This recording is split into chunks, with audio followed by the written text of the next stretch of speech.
All right. Welcome, everybody, to this month's MSPs in Conversation. Today, we are talking about beyond efficiency, how smart MSPs are using AI to build new recurring revenue and better margins. Uh, Before I jump into it, a little bit of housekeeping. As always, this is recorded, so it will be cut up into a podcast. It'll be available on your favorite podcast channels, as well as onto Vimeo and YouTube as videos. That usually takes us a couple of days to send that out. If you do need to jump off early, no worries at all. You can check out the recording later. Please feel free to share it around if you find it interesting. If you have any questions today, please drop them in the chat. We have our amazing panelists, Milan, Zorn, and Matt here with us today. So I'm going to let them introduce themselves in a second. But before I do, a little bit about Hosted Network to make sure I tick that box. Hosted Network is the creator of MSPs in Conversation. I started this during COVID, but Hosted Network is a wholesale cloud and telco provider for over 350 Aussie MSPs. So we started as an MSP ourselves 15 odd years ago. Today, we are 100% channel, and we are an entirely feedback driven, and we like to say that we get shit done. So if you're not a Hosted Network partner, feel free to reach out. If you are, thank you for your business. But we're not here to hear about Hosted Network. We're here to hear from our amazing three panelists. Milan, Zorn, Matt, thank you for joining us and sharing your expertise today. If I can get you to each introduce yourself in a quick 30 seconds, that would be great. Milan, I'll let you go first. No, I knew you were going to say that. Well, you are on the left, so I'm just going I left to am. right. My name's Milan. I am the CEO and founder of Otto IT. I've been in the industry now for 24 years, and I've seen a lot of different shifts in the industry, and I'm ready to talk about AI. Nice work, Zorn. man. My name's Zorn. I lead M&A for Evergreen. Before that, I started and founded an MSP back in 2004, ran that for 21 years, exited last year, not to Evergreen. But spend all day, every day talking to MSPs across the country, around the world. Amazing, thank you. And Matt, welcome. G'day, thanks, Ben. Yes, Matt from Quamba IT. Been around in the industry for around just on 20 years, but Quamba since 2019. And like you said, Milan, there's been a lot of shifts going around, and I think of coming out of the cybersecurity concerns that we have of keeping clients secure. AI is really invigorating and a bit different, so I'm looking forward to chatting about it. Cool. Well, with that in mind, let me stop sharing and we will jump into it. So today we are here to talk about operational efficiency. So we're going beyond operational efficiency. Everyone on the call has heard how AI should be saving time. And I'd hope that everyone on the call is using AI in some shape or form already. I'm sure it'll take over the world one day, but for now, we're going to make some money with it. So smart MSPs are using it to build new revenue streams and better margins. And that's what the three things that we're going to unpack. We'll cover what AI is really enabling for MSPs right now, how to open up new revenue and lift margin, and some practical moves owners are making to capture those opportunities. This whole series today is going to follow one simple path about learning it, right? About where to start with AI in terms of the experience of our panelists. We're going to be talking about building tooling internally and what that looks like, where to start, and then finally monetizing and actually driving a revenue stream from AI. So keep that in mind and see where you sit along that. If you're already using AI and building internal tooling and things like that, feel free to share some experience in the chat. Like I said earlier, if you've got questions, please jump right on in. We will try and answer them as we go. So firstly, we're going to talk a little bit about build versus buy, I guess you could say. So it's every vendor seems to have an AI option at the moment. There's tools everywhere, right? We've obviously got Copilot, Microsoft's big play, but you've even got your other big vendors like Kaseya or ConnectWise pushing more and more AI pieces, right? So which one of these moves the needle, and should you be buying those tools or should you look at building? So Zorn, I'm going to start with you, if you wouldn't mind. Yeah. Tools are everywhere now. Like I said, Copilot, all of these sort of pieces. But MSP confidence in delivering AI to their clients has gone backwards. Why do you think that might be the case? I think first, like a lot of people aren't aware of this, but there's quite a few surveys around adoption, around MSPs and confidence on like deploying AI. And one of the key reasons that it's starting to drift more than anything is people are realizing actually the tools were never the solution. Like different tools, better tools, how or where you use. The hard part is what it's always been in MSPs, and anyone like Matt and Milan knows this. It's always about the people. So, I think OpenText did this great survey that showed that, back in 2024, confidence around guiding clients with AI was like at, I don't know, 90% or something. And you fast forward to 25 and it's down to 50%. So it's nearly halved. So a huge part of that is because people are going, oh, this is a change project. Like this is business adoption. This is workflow processes. And that's just hard work, right? And that's not what everyone grew up doing. So if you look at it, it's like, I don't know, 70% people process, maybe 20% data, and 10% like algorithms. And so much of what we think about, and if we talk about AI, it's just rebranded automation for a lot of people. It's just RPA and PowerShell and scripting. And people are realizing that now. And I think clients are realizing, like, hey, this is just a few APIs connected together. So there's a meaningful difference on what is actual real AI deployments and then how do I make them work. And so I think maybe the maturity, the edge of the hype is shine is starting to come off. So, I'd be interested to hear Milan and Matt's perspective, because that's ours at the moment is like the reality is there's a lot of automation conversation. There's not always an AI conversation. So I guess within that in mind, like we look at, say, ConnectWise, for example, they're all bolting on these AI features, right? Are they a real workflow engine or are they a feature checklist? What do you guys think? Well, you want me to go first on that? I've got strong opinions on this. Lean in, Milan. Lean in. Don't hold back. Oh, look, I think at the end of the day, if you're hedging your bets against AI solutions that are provided by vendors that are open to the entire market, you're probably going to be losing already. I think that ConnectWise is basically providing, or Kaseya, any of the larger vendors are providing solutions that are mass market. They're not tailored. So they're only going to be providing the 20% that'll capture the 80%. Does that make sense? We really need to be considering that the point of differentiation of an MSP from an operational perspective is how the MSP delivers their own service. So unless you're effectively tailoring whatever you do and your service with your own development, then you're effectively becoming one of many, and there'll be no differentiation of you in the market. Monetization, right?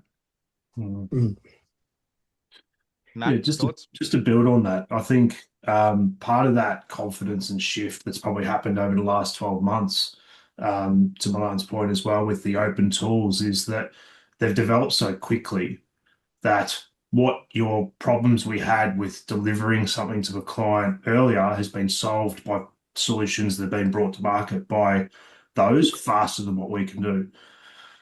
So I think over the history, we've obviously wanted to have a lot of confidence that what we take to our clients is going to deliver the outcome. And because it's moving so fast, it's hard to keep up with that as well. So I think that's probably a factor in that confidence dropping as well.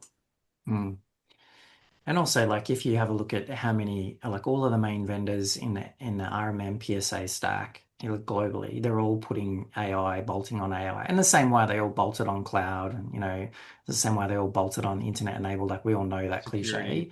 Yeah, security. They're all bolted on security. The difference is like an MSP that says, "Oh, I do ticketing," and now going, "Oh, I've got like an AI, PSA, or RMM." Everyone's got that. Like it's a unified playing field. So to Milan's point, like what can you do actually in the market that people are going to say is different? And like I've said this, and I think others have spoken about this as well. Like your adoption of it is one lever, but how it makes a difference to actual clients day to day is another. And just to say you've got ticketing, and just to say you've got an automated service desk, or you can you reset your password, that's great. But actually, AI is a lot more than that. And I think people, like I said, the shine's come off a bit. And so people are realizing actually there's a bit of harder work here. There's a lot of tools around, there's a lot of choice, but tool work itself doesn't transform to client result, and I think that's a big gap that people are going, oh yeah, hang on, I need to see some meaningful change. So I'm kind of interested to hear a little bit about your stories. And Zorn, feel free to throw in some of what you've seen as well from Evergreen MSPs. But, Milan, Matt, and Matt, I'll start with you if that's okay. How did you guys first start? What was your journey with where you are today? And, if you wouldn't mind sharing where you're at today with your AI journey. Yeah, absolutely. I think that we felt like we were a little bit slow to start with some things, but we held off on Copilot for quite a while because the platform is still developing. So we probably started with looking with Claude, and we're still using that today for a couple of key people that are building things that are helping deliver into the business, both for clients and for service delivery, not necessarily the whole team. Claude's been really good for unlocking a lot of things and moving quicker. It's allowed me to go a lot quicker, and we've sort of gone from we've built a whole bunch of stuff and a platform, and then realizing that's not really helping us. To Zorn's point earlier, as well, it's not moving the needle for clients. So we've just reeled back our AI service desk, and we've written a mandate to say what you're going to do with a person, because people want to deal with people. And I think that's going to become more of a differentiator for us, but we're going to use the AI tools behind it to help us get that result quicker and better for the client. So it has been an up and down in whether we build all these things or whether we just go and acquire certain things. But over both of those things, we've also built all the skills alongside it. So we've learned a lot whilst going through the process as well, which has been really valuable to be able to talk to clients about as well. Milan, what was your journey like? And where are you today? Look, our journey was one of hesitation. We deal with a lot of government, so anything we do is quite sensitive almost from the start. And not only that, the government part is one section of it, but then the health element. So we have a couple of hospitals that we manage as well, and you do get the occasional email that has patient information because a doctor's accidentally forwarded you an email saying, oh, this isn't working. And then all of a sudden you're now open to these Privacy Act concerns around sensitive patient data. So we had to be really conscious about what we were doing and where we started with AI. So what we did is we initially started with Copilot and we were testing that out. Copilot was not the ultimate end of where we got to. It has been a journey. So we went from Copilot to a business subscription of OpenAI. From OpenAI, we then went to Anthropic. From Anthropic, we deployed that across the entire fleet of our entire company using an enterprise subscription. But what we actually found is we get more benefit from effectively eating our own dog food, right? So one of the biggest problems that I think happens in the industry, not just MSP in general, but like in the tech industry in itself, is we don't eat our own dog food. We don't implement it on our own infrastructure the way we would implement it for clients. So we approached it from a different angle, and we said, if we were going to do this for a customer, how would we do this? So Q, one of our staff members internally, which is our hired contracted out VCIO for our clients, she conducted an internal review. We effectively assessed that finance and admin was probably the easiest targets that were most admin heavy. So what we ended up doing is we built out custom agents that now you would use the Claude agent SDK to do this. But what we did is we actually created our own agent harness. We connected it into our ticketing system purely for invoice, AP, procurement, and not accounts receivable yet. But what we did off the back of that is they're all very repeatable processes, right? So the one process is going to be the same thing day in, day out. An invoice will come in, it will get checked a certain way, and then it goes through to get processed by a human, right? So through that process, we were able to minimize our procurement time from, we had 2 full-time people doing it. It's now down to 1 person doing it for 2 hours a week. So that's freed up capacity for those people to do other higher value tasks. Our finance lead had a baby recently, and we weren't too worried about backfilling that role because we were able to get rid of approximately 75% of the data entry that she was doing and the reconciliation work that she was doing. So she's just come back from maternity leave, and now she's only working 1.5 to 2 hours a day, and she's able to complete the exact same level of what she was doing previous to when she was at the company before AI. She's now doing the exact same thing, if not more. And then from that, we started branching it out into other admin heavy roles. Sales is one of them. We built out a tender response framework. So we can basically get an entire tender from one of the Victorian government Buy for Victoria website, for example, or Buy for New South Wales. We'll get the entire tender pack. It'll ingest it. It'll create the first draft of the tender within an hour, and it'll tell us what the gaps are on the information is that we need to ask the questions. We actually put that to the test literally a month ago, and we submitted a tender that was entirely generated through our platform. That tender was written start to finish within, I think it was 2 hours. We won that tender. And we were told it was the best submission that was actually sent through. So, like, that's a real use case that we're doing at the moment. We're now starting to do some stuff within our service desk. It's not client facing. We're doing deep data mining on the back end to work out what we can do to improve our technician efficiency, but it's not client facing. So that's kind of our journey. Which is pretty and we're advanced basically for putting it most. into practice.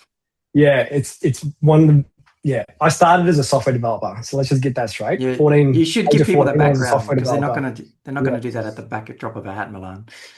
No. Okay, so you Software developer at the age of 14. leaping forward a little bit, right? So Yeah. Again, going back to sort of the flow that we've talked about at the beginning of this call, we're talking about build versus buy, and it sounds like you both bought Copilot and you sort of tried that, and then you evolved from there. And there's other things like I don't know, Bitpeter or Roost, all those sort of things. And Milan, I think you used some of those as well at some point. Talking to you, previously, you mentioned that you were a developer back in your day. Matt, what about you? Do you or do you or your team have a development background? No, but I think to the point of what we're seeing with delivery of what clients are wanting now is that Claude Code is filling that gap, so I can tell it what I want and it's able to work through and build what I need, so to speak. But we built a platform and then realized that most of the things anchored in AI API credits that were a little bit costly. So just having that chat in Copilot has simplified that platform. So we've got some key tools that we need there, but we reeled it back, but we were able to build that very easily using the tool because we could talk business to it. And one of our clients is doing that as well, and they're a sales director. They're not have a technical background, but they're able to really move the needle forward on their business, where they're getting to the point where they might not have, they might be getting rid of Monday.com as their work system for what they're building. So it's happening. How confident we are with it is tough, but we just went through a penetration test on that app as well, so we're comfortable it's secure enough. It's just we found Copilot. Eating our own dog food, we want our clients to use it because it's generally wrapped in that security layer. So our whole team has Copilot to understand what that is and how it works. We found, Ben, I was going to say, we found like we have like contacts with like 135 MSPs spread around kind of the world. It's 20 in Australia, and out of those, the journey kind of 3 years ago was that I was across was like start to investigate, start to bring up what we call kind of bright spots, like where are the different MSPs around the world leveraging what is working. And interestingly enough, ANZ was actually one of the leading regions for Evergreen globally. So if you think about North America, UK and Ireland and ANZ actually was ahead of the curve. Comparatively. And now look, we were using all the same tools across our, we obviously don't integrate or merge any of our companies, they're all kept independent. So we had people using Roost and Peer and Thread and Hats and all these tools individually. And yeah, look, we saw some great savings. That was like the first tranche, where I think one of the best examples I saw, one of the businesses actually in Canada, I think, saved something where in the area of like 150 hours of staff time a month, just off that automation. But again, automation, not necessarily AI. So, and look, that scales. Like we've got an example of an MSP in our portfolio kind of group somewhere in the US, and I won't name where, but like they added $3 million of ARR without having to add any help desk hires. So if you think about that, that's fantastic because they've added all of this new business and they've managed to keep their largest cost, which is labor, the same. Now, I would say that's kind of rare. That's not something you typically see. Because the flip of that is you do all this automation, you put all this effort into streamlining your help desk, but you don't actually grow your service number. So your costs are still the same unless you drop headcount, which is probably not what you want to do. So there's a risk of being really efficient and not changing your top line, which means you don't get any better margins unless you're dropping tools, which is typically the second biggest cost for an MSP is like people and then tools. So that's a big gap. But what we now are starting to see, and each year we bring the best of the best together, they present what they're doing, and then we flip them around again, and 135 bets, if you like, around AI. And now we're starting to see managed services wrapped around AI offerings. So workflow.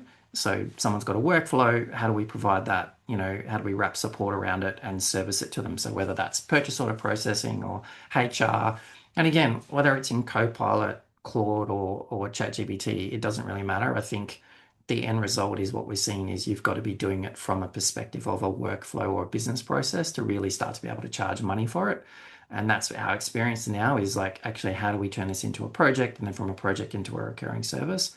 I wouldn't say like that's sealed. I would still say that experiment is in motion. Like, we talk more about that, but that's what we're seeing a lot of is there's still a lot of bets being placed on where that's going to land. I think can I jump in? Just something that you said there about how to sell it. Like, I think that I had a really interesting conversation with a friend of mine that is a investor in an AI company. The concept of a forward deployed engineer should not be underestimated.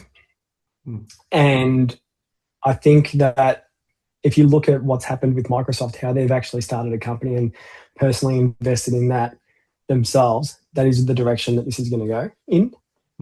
It's not going to be a solution where you're going to buy a tool, do a one-off integration that is very common and then sell it. It's going to end up being, we have specialized staff that understand business problems, understand process, and have the ability to implement a solution looking from a third, almost like a third person perspective on a process, and then doing that while being embedded in a business.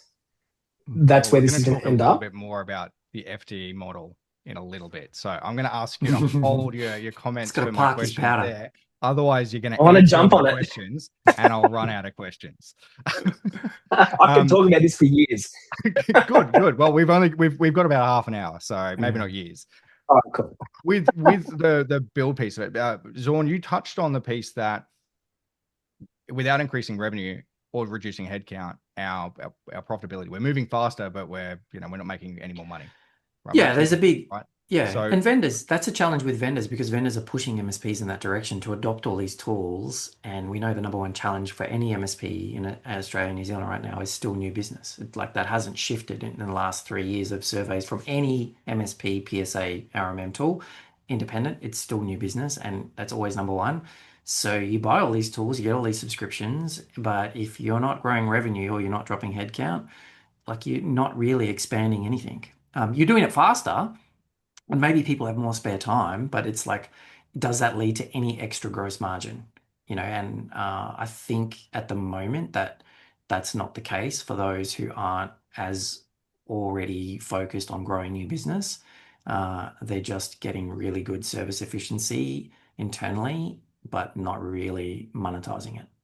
well, Milan, talking to you, you talked about just a little bit a while ago, but in previous conversations that you and I have had, and David's asked this question, so I'm trying to wrap it around David's question. But I know that you've done some internal tooling, and Matt, you may have as well. Have you guys dropped any tools to improve your profitability because of something that you've been able to build internally that hasn't been offset by the cost of Claude subscriptions and things like that, of course? Because I know our AI subscription cost has gone through the roof at the same time, right? So The token bill. yeah. So have you dropped anything that, I guess where I'm going is for the audience, what's the low-hanging fruit of things that they could potentially replace internally? Matt? These vendors are going to come for me. The vendors are going to come for me if I start. You go first. Look, what we made a decision to do is instead of using too much via the API in our platform that we're building, was we went to Microsoft and bought the pack that they have for $6,000, where you get a bunch of Copilot licenses, and rolled that out to the team. But on top of that, there's also some Azure credits. So we're able to use Foundry and some models in the Azure Foundry to augment some of the things that we're doing. So we're still keeping it all in that Microsoft stack, and we're probably betting that that's going to help. But we're able to reduce some of the AI token usage, which is variable and unpredictable. We have been able to add in a couple of tools that we will be dropping soon, or we never really got to, which is an auditing tool, like an alignment sort of tool for running QBRs, SPRs, and also just the EOS side of the business and running and keeping track of all those things and getting everybody across it. So they're probably two of the key ones that we're looking at internally. And we just are offboarding Thread at the moment for running our own one using the Azure platform and trying to keep it all internal. So they're probably our three key ones. Do you think you'll be net positive at the end of that? We already are. Yeah. I'll give you a little example for one that we realized the other day that we replaced in about 2 hours, which we haven't actually gone live yet. The hosted network knowledge base, the software for that alone costs $2,500 a year. Just that. It's just a SaaS subscription, and it's with markdown files. And one of our guys using Claude Code replaced that in probably about 2 hours, and it looks identical, which is crazy. Milan, I know you don't have to name drop as such, but what areas of the business have you been able to drop software? He's trying to figure out. Have you replaced ConnectWise? No. So we're actually. I'm not going to talk about that one just yet. But I wasn't actually. Didn't actually realize. Warranty Master is gone. Backup Radar is gone. Cloud Radial gone. Cloud Radial Chat gone. So one of the things that what we've done is we've just basically looked at all these like affiliated tools, and we're basically saying, all right, what is a tool that's actually using data from another tool and presenting it in a different way? Warranty Master, like a great example here is if you change your RMM to Ninja as an example, the API within Ninja's got all your warranty data. So why do you now need another warranty platform? So you can pull the data out and present it as a PDF. Fuck, same thing. So like I'm paying what, $600, $700 US a month to get a PDF that's got warranty data on it. That doesn't need to be there anymore. Backup radar was an interesting one because our bill got to like, I think it was like 14 or 1500 US due to the quantity of backups we were doing. And that's just creating a ticket for every time a backup fails. So we've got a DevOps team internally. We've had a DevOps team for 9 years.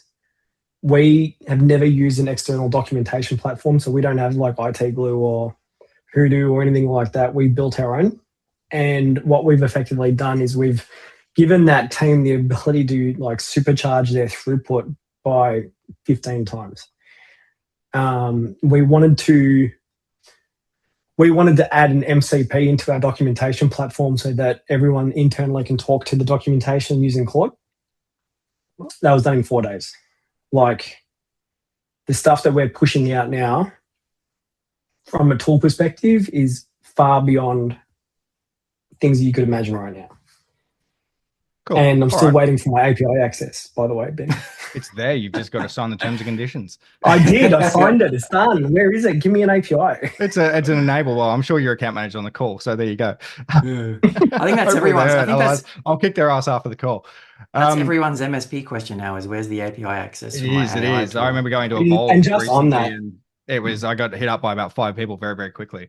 Anyway, yeah, okay. and I think you've made the point though that I was hoping that you'd yeah. make, and that's the, from a financial perspective and improving your actual profitability. Internal tooling is a good place to start. And there's low hanging fruit. There's obviously a lot more complicated areas. Milan, you've got, some development background, but Matt, you've been able to make a bunch of changes without that. So, I think that the times have changed there. Moving on a little bit, because I'm trying to get this towards this FDE piece of it. So Milan, you can have the microphone for a bit, and Zorn, of course, because I've got questions for all of you around it. But Matt, you touched on the word of investment and strategy. Do you look at the skills that you're developing now in building your own applications as an investment in your strategic future? Yeah, absolutely. Our team have made it very clear that some of the stuff that I've learned over the time is a gap that they need to learn as well. So we're trying to transfer those skills to them internally through the process. And AI is not going away, so we can ignore it and try to leave it be. But that's not the reality of what the market is asking for at the moment. So we were able to do an enablement workshop with a client last week without having to prepare too much because we've invested so much over the last 12 months in understanding what things are around at the moment. And Zorn, from your perspective with what you're seeing within Evergreen, are you finding that the Evergreen MSPs are doing that strategically, investing in that, skilling up AI? Yeah, I think it varies, right? Because we obviously work with, the minimum size MSP that we acquire is 5 million. So there's some maturity just by virtue of like term or size. But what you see is I think it varies by country and by founder, so oftentimes the founder, if they've had a belief in like, hey, when cloud came around, I invested in cloud skills and they got people certified. And then they did the same with cyber. You typically find they're doing the same thing and maybe like Matt's bet on Copilot, they're getting their team and enabled with Copilot. I think a good proxy question, kind of to what Matt said, and a little bit of what Milan shared is like, how many of your team in your whole company have access to an AI tool, irrelevant of the type, right now? And you can probably trace that back to the founder, because like they'll be like, oh no, I'm only giving it to 3 people or 4 people, as opposed to, our version is like, well, everyone should have it. So when I joined Evergreen, for example, we were on ChatGPT and then we recently moved to Claude, and Enterprise, and everyone has it. We have AI hackathons. They're on their 2nd year of an AI hackathon. And these are like, These are analysts, investment people, sourcing, any different accounting, HR, all showing what they could do. And to one of the points, one of our best investments is like, teams creating dashboards. They no longer need a dashboard tool. They're all self-focused, self-taught, and they built it themselves. So I think the more you enable your people, the more they're going to solve problems themselves, which is going to increase like their output and their capability without the bottlenecks that would normally come about, like, oh, I've got to get a developer to do it, or I've got to get someone else to do it. So yeah, we typically find that links back to the founder, but Evergreen globally has set out like an AI first kind of remit, like, hey, we want everyone to be drinking the Kool-Aid. And the original company that backed us, Alpine Capital, they did that for every single one of the companies in their group. Didn't matter if you're leading a residential plumbing business or an IT services company like us or a wealth management company. All of the executives went through like a 2-day AI intensive.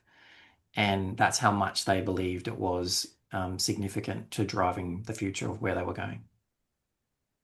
Cool. Okay, well that definitely answers the question. And I think that's a good indication of what we should be focusing or where we should be. So now we're going to move into sort of the FDE or the forward deployed engineer. But you know, we've built a skill internally, right? This is where we're at so far. We've built a skill internally. We've lifted our margins a bit. We've cancelled a couple of tools. Maybe our team is starting. There's a few people that are actually starting to come up with new ideas of tooling, and we're moving faster. Hopefully we haven't blown out all of our profits on Claude credits. But let's talk about the leap, the next stage, right? You've built a capability internally. How do you deploy that into a client, right? And that's the forward deployed engineer piece of it. Zorn, I'm going to start with you because you wrote an article about forward deployed engineers, and it really helped me learn a lot. I've actually shared that around to a heap of people. So if it's okay after this, we might share it around afterwards. Yeah, go for it. But what's the background? Give us the high level of what a forward deployed engineer is, what it is, what is it, and why does it work? Yeah, so like anything in IT, what's old is new again. And so this term kind of eventuated around 2010, 2011. A large US defense consulting company called Palantir, kind of been in the news a little bit for those that know, a very eccentric CEO. They piloted this model because they were consulting with one of the intelligence agencies. They built a model, they showed it to them, completely fell on its face, and they said, this is nothing like what we do day to day. And they said, well, what do we do? And they said, well, come and bring your engineers in, sit in with our team, and side by side, we'll show you exactly our workflow. So they did that. And then over time, they coined that term, that work, as like a forward deployed engineer. What was interesting is it was two roles. It's like one term, but there's actually two people. So the first one is the person that understands the business problem, but probably has less technical capability. So they understand the industry or the workflow or the business foundations or fundamentals, but they're probably not going to get out there and code it immediately, but they know what's possible. So that was one half. The second half was the person who could get in there and solve this problem, write the code, invest in the workflow and program it to conclusion. And, the common analogy was these were not fully baked programs. This forward deployed engineer team was simply put in there to quickly iterate. So this was not a put it in a project team, get a scope and a pre-sales, and a month later you have a proposal, and a month later it's signed off. This is like, here's a minimum viable product. A week later, here's the finished product because we've sat with your team day to day. So that's like the background of forward deployed engineers. I mean, like Milan said at the beginning, Microsoft's put in this like global teams for this, Anthropic, OpenAI, they've all done the same thing now. It's the buzz in Silicon Valley. It's the hottest role. I think those jobs at the moment in the US are like 350K US plus to get a FDE engineer. There's whole academies dedicated to becoming an FDE engineer, either of the two sides. So that's kind of history. Evergreen itself has had, obviously being based in San Francisco, we've had pretty close exposure to that. But we've also seen the success of that in some of our, we spoke before about these bright spots. We bring all of our 100 plus MSPs together. And that was something that became significant as, hey, putting these two roles together into a small business it takes you from reactive support to proactive consulting. But it takes a special skill and talent to do that. And so I think we've got, and it's public, like we've got about 16 of this FDE roles across 8 of our companies around the world at the moment. 2 of them are in Australia already. So they've already got FDEs, they're already on the ground and hired and working. And we're seeing really good early success with that. But that FDE, I think, as Milan said, is probably the future. That's our view at a high level. Milan probably has it on the ground level of why he thinks it's the future, because I could tell he's like chomping at the bit to share. So, Milan, what's your view? At a real high level, I think this is an opportunity that people will not understand until they're in it. And what do I mean by that? I did not understand how much you would be able to charge to deploy an FDE until maybe a few weeks ago.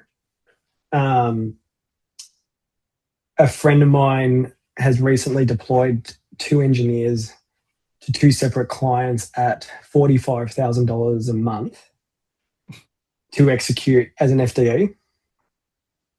And I thought that was outrageous. Then a couple of days ago, like Thursday, Friday last week, I had a meeting or lunch with someone else, and they basically told me, oh yeah, we've got a client that initially said no to an AI proposal from this third party, but now they've gone ahead with it. And that was really interesting because the initial scoping assessment work that was getting done was going to be $15,000 for the assessment, just to come in and have a look. And then it was going to be $140,000 to automate 2 workflows to make them agentic. And then it was going to be $3,500 a month per agent to manage them ongoing. And they effectively said, yes, let's do it, because now they realized, we're going to be able to repurpose 11 people by just making 2 specific processes agentic. That's wild. Like, it's wild. And what we don't understand is we keep on undercutting ourselves and making it worse for ourselves as MSPs, because we know how to do certain things. We know what's involved. We know what's involved in the security elements and everything that's part of it. And then we still try to work it out as a per hour project play without selling a business outcome.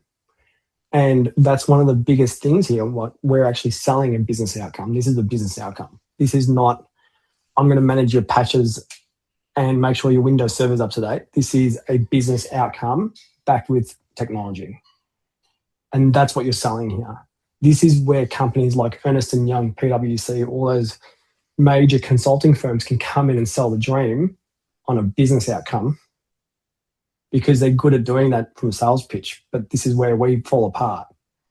So really, if we can be delivering a conversation at that level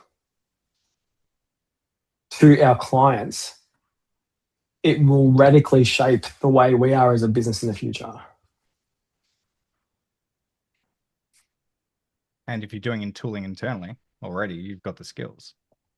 Well, that's just eating your own dog food, right? Because you're doing a business outcome, right?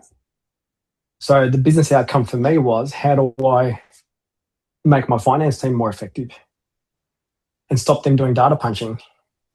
How do I make sure my billing agreements with all my suppliers are accurate and reconciled without having to pay a person to sit there and use third-party products that sometimes work and sometimes don't? That's how we started.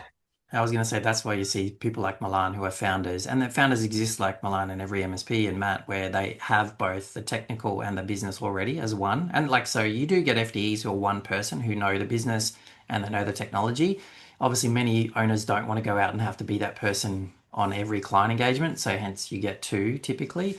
But I've seen MSPs recently, and they're hiring business analysts with like a technical background on one side.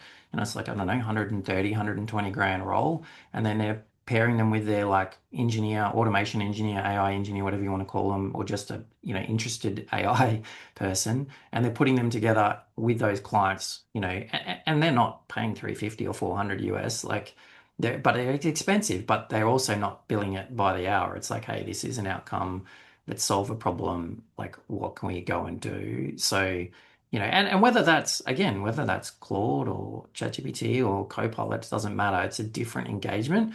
But wherever, like, I'll talk for everyone's very positive and bullish on that, because the last mile of every AI conversation is typically like the bouncer is the MSP. So, like, external companies, which there are many now trying to get into this territory, MSPs have the best opportunity to actually run and own this conversation, because many of them have already stepped up to have a risk conversation thanks to cyber. And so now this is like hey, this is a workflow conversation and a business value conversation. And like, they should be the best people. We believe they're the best people to have those conversations. And clients will respond to it because they understand how it works. I mean, Matt, you've done a lot of like seminars and webinars and workshops lately. You're having those conversations. What are you seeing with customers when you talk about workflow now? Yeah, I think you're selling an ROI at the end of the day. Like Milan's talking about the hours that you're getting back, and we're talking about the cost that you're getting back. It's about selling an ROI. But just quickly before we touch on that, Zorn, you said at the start that sales and marketing is one of the biggest problems that MSPs have, and it's potentially because of the way we communicate what we're doing in this space. So that's probably something we need to start changing how we communicate it. And I think that if we don't take these steps, clients are going to get consultants in and they're going to cut through and want to make changes that we're not going to like. So if we keep saying no, then they're going to still bring somebody in to do it, I feel. So Milan's right. The opportunity is now to go out there and do some of this stuff because the clients want it. Mm. And I'm seeing that actually, just on that, I'm seeing customers or MSPs who have got customers who are all aware of the get your data right, sort out your governance, deal with your cyber, but they're like, I don't want to wait because there's a business opportunity and it's going to help me. And they're We have a partnering. client that literally said, I don't care. The upside's worth the risk. Yeah. And that's why a they're business owners. decision they're making. Yeah. And I think we're Yeah. underestimating how many of those owners are out there. I think large government bureaucracies might be different. Marlana, you might have a say on that, but I think yeah, look, they're out there, right? Like, we signed a new client last week on Thursday, and the whole reason they came to us was because the incumbent basically said, no, we're not going to open up the Claude MCP ability within the 365 tenancy because you haven't done a project with us for compliance. That was the only reason why they came to us. So, like, we're now winning clients because they're saying we will be a bit more AI leaning and AI forward in some of the solutions that we deploy, and we will go on the journey with you if you're willing to accept the risk. Yeah, and I think David asked in the chat about that. It's like, how do you deal with the risk? Which is probably another whole topic of its own, honestly. So I won't go down that rabbit hole, but just sort of to, I guess, sum up what you guys are talking about. Milan, you mentioned a great example of your internal accounting, reconciliation, things like that. I'd challenge the audience to ask your client, what would that be worth to them? If you can do that internally, and you can do that even for a handful of your customers, all of a sudden that is a very real revenue stream. So let's move on a little bit. And we've only got 10 minutes left, but I wanted to talk about the people behind this. I had an interesting conversation with my COO around just this, and the people that could adopt AI within our team, and what our recruitment processes needed to change to lean towards AI. You can't even call it AI native because it hasn't been around long enough, but AI curious. AI, bingo, that's the word, curious. And AI leaning. Well, curious is the word that we settled on. And so I wanted to ask you guys, what does it look like for someone in your team to help the audience to kind of identify who might be the right people? Because you've touched on a couple of different things. Milan, I think you mentioned business. Obviously, you need technical. You need to understand. And then finally, now we're talking about curious. So you need kind of three things. They need to be curious, they need to be technical, and they need to have enough business acumen. What advice, I mean, Matt, maybe if you can, look at within your own team, what would that look like for you? I think that the people that are running the business need to be pushing people to do it as well. Like there needs to be a culture of this is where we're going, this is what we're doing, and they need the tools to be able to do that. So they all need to have the same things. I think it just comes down to the culture of identifying the people that are going to keep doing that. One of our company core values is continuous growth. And we need to assess that every quarter to see whether people are moving forward, and we have that conversation every quarter. But we need to be living that as well, and that's why we rolled it out to everybody. Culture is definitely it's almost like it's like the air that we breathe, right? You've got to be aligned in that sort of way of thinking.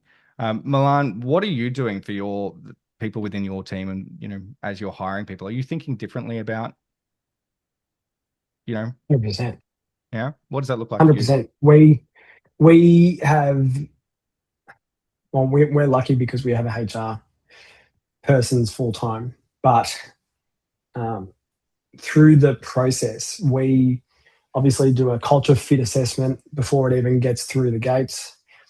That culture fit now is basically trying to assess how much, I'll use your word, how AI curious is this person, right?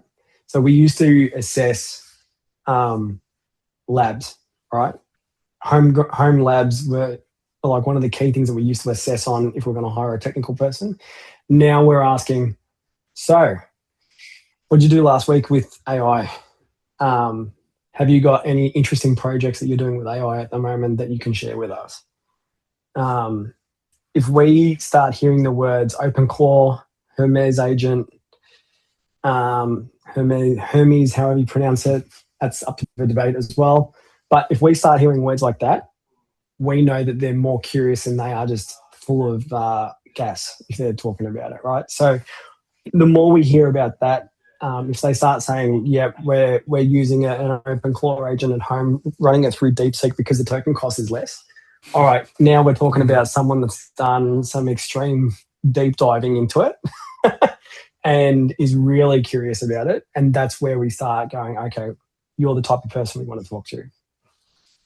So that forms part of the first assessment, and then we do the rest. But that's one of the first gates now that we open up when we're actually doing an assessment. What about internally, existing staff? If, the problem being for a lot of MSPs is that they're owner-led, right? And how do you make sure that you're not the bottleneck? You can't be the full deployed engineer yourself and run the company, right? So how do we identify people within our team that might be ready to take that step? We challenge everyone to effectively present how they've used AI, right? So what does that mean?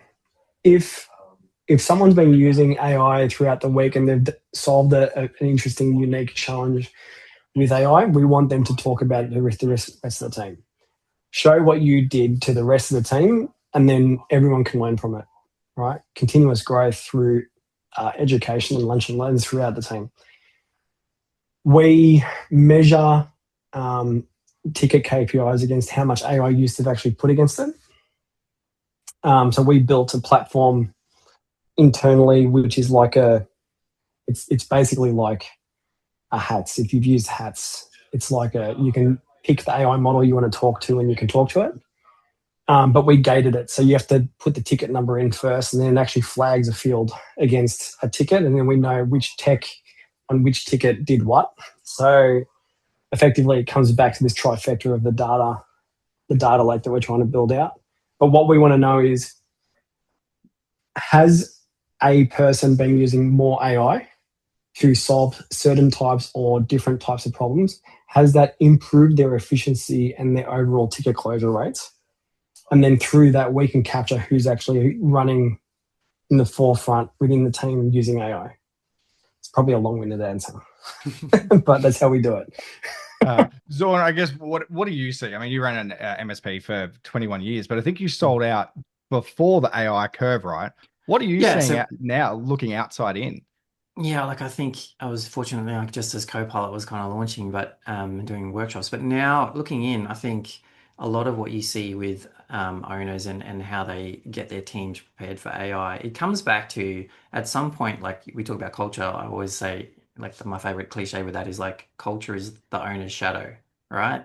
Like it's like what they leave behind when they're not in the room. And so if techs are enabled, if staff are enabled, that's all great. If everyone's got a subscription, it's all table stakes. So if everyone's got these subscriptions, they've got these access, and you see this with MSPs, and I talk to them every day. The question then is like, how are you rewarding, recognizing, and celebrating usage? And where is it taking you? Like, what are the initiatives? It's the same if you're a small business that wasn't an IT service company. What workflow are you changing? And do people know? Like, do you feed back to your team, hey, we've just done this, we've saved this many hours? Evergreen is very like data driven, and so a lot of what we see is we're constantly looking for, hey, what has this organization done? How did they do it? What was the customer outcome? What was the financial outcome? Did our cost of goods go down? I find like owners don't always communicate that, and you can't improve if you're not talking about it and celebrating it. Like you just need to draw attention to it. And I find owners are trying to muscle and feel the whole AI shift on their back. And Yeah, like don't do as a that. founder, yeah, like as a founder, that's a big uphill battle. Like it's the Not same battle they scalable. faced. Yeah, I mean, they faced it with cloud, they faced it with cyber. At some point, it's like, how do you drop that down into your team? And to Matt's point, you got to start with enablement, you got to start with training, Milan with like looking, hiring right. But you still have people that are like the old school people that are like, I don't believe in automation. I don't believe in, doing this.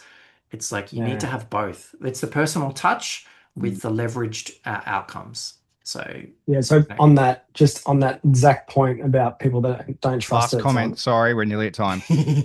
All right. So I'll be quick. We graph out people's closure rates. So every engineer can see everyone else's closure rates. And we did something a couple of years ago, 18 months ago. We stopped measuring time. We don't care about time anymore. Time is a number that is dead to me. So what we actually started doing is measuring ticket closures and how many tickets they can close in a week. We directly graph that against their AI use. And now we can actually see over time, if you're using more AI, you're closing more tickets. So therefore, if you're not a believer, while the data's there, give it a crack. Interesting. I've heard of like Atlassian and Google actually making it a KPI in their team as and well. we've started doing that as well now. So. Guys, that brings us to time. We've covered a lot today. So we've gone from talking about building existing tools versus building some, or buying versus building some internally. We've identified a few different areas that will hopefully make it a little bit more profitable for the audience's MSPs. We've also talked about, the process of how to get to, the greater opportunity of, doing this work within your clients' businesses. Right. And I think that's where the true, revenue and margin actually will come from. So yeah, I guess build it, learn it, invest in it, and then productize it. Is I think the comments from today. So with that in mind, I'd like to just thank you guys for everything today. Your wisdom has been fantastic. I didn't get through anywhere near all of my questions, which is why I had to cut off a few times today. But thank you again. Next month, we have hopefully I'm sharing the right screen. Our next MSPs in conversation will be on margin again. we're going to be going into a bit more specifics around the financial metrics that decide on where your MSP goes next. So looking at some of you have heard of SLI, Service Level Index, Service Leadership Service Index. Leadership Index, yeah. Thank you. Thank you. Trust you to correct me. I appreciate you. And talking about the metrics that you can track and identify to improve your MSP. So with that, we are at time, bang on 2 o'clock. Thank you for everyone for attending. Matt, Zorn, and Milan, thank you for sharing your expertise. It has been genuinely appreciated. Thanks, guys. Thanks all. Thanks, team.